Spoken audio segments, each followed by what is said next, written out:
palaging nag-i-error. Sinasabi sa tray na wala na daw bond paper. So, na-adjust ko yung settings at ituturo ko sa inyo kung paano.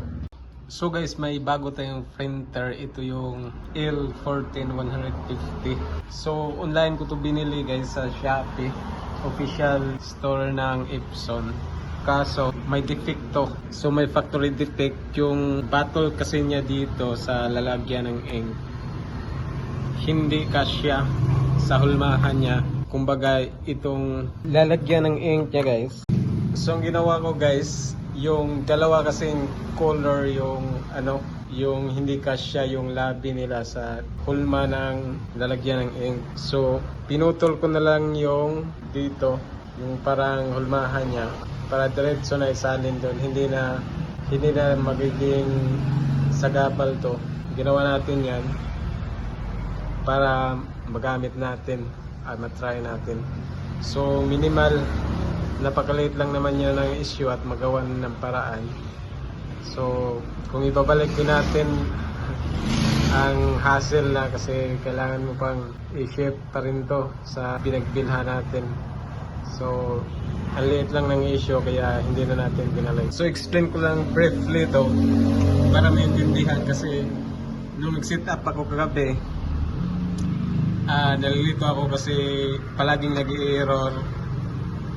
Sinasabi sa tray na wala na daw bond paper kahit puno naman. So na-adjust ko yung settings at ituturo ko sa inyo kung paano. Kung nakaranas din kayo ng ganito sa Epson 14150. So punta tayo sa settings. Sa general settings, sa printing settings, may nakalagay dito na paper source settings. Pindutin mo dyan. So yung paper settings, pindutin mo. Dalawang lalagyan ng bond paper. So ito yung paper cassette, ito yung sa baba, ito yun. So ang kasya lang talaga niya dito is legal size.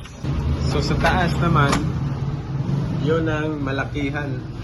Maano siya dito, pag binanat mo dyan, yan, napakalaki niya, A3 plus. A3 plus yung ano dito,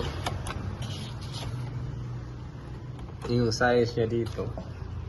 Nagpiprint ako kahapon, genitis ko. Palagi siyang nag-i-error. Sasabihin niya na wala na daw bond paper.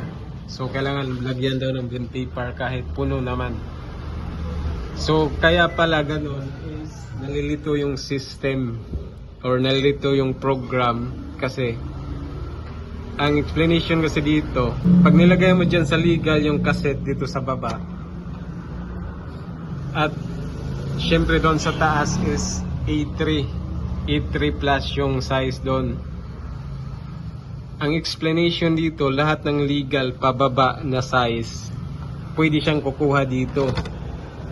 At the same time, doon naman A3 pababa, pwede din kukuha doon yung system na yung printer ng bond paper para yun ang gamitin niya pang print. So ngayon, pag nag-print ka tapos nag-error kahit ano naman, kahit marami pang bond paper, parang nalito yung system kung saan siya kukuha kasi yun nga, yung pababa sa legal pwede dito.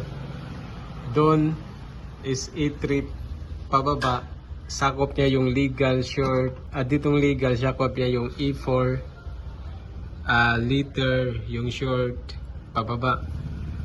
So nalilito siya kung saan siya kukuha ng pen paper. Kaya ginawa ko is yung cassette, paper cassette, nilagay ko sa pinaka maliit na size. Ito yung 16 by 9. Ito yata yung size ng cellphone, yung screen ng cellphone mo. Yan ang size ng 16 by 9. So ayan. So wala siyang compatible na bond paper. So dito sa baba nilagay ko dyan kasi para isa lang yung source ng bond paper, doon siya kukuha sa taas. So hindi na nag-i-error. At dito naman naka E3 plus, dapat naka E3 plus yan. malaki sa A3 para lahat ng E3 plus doon na bandipar, E3 plus pababa, doon siya nakukuha kasi sa cassette, dito sa cassette na settings, wala nang compatible na bandipar. So the only choice niya na kukuha sa compatible na bandipar is doon na sa E3 pababa. So ayan, smooth na yung pag-print natin. So yun lang sa video na to, at sana ay may kaunti kayong natutunan about dito sa L14150.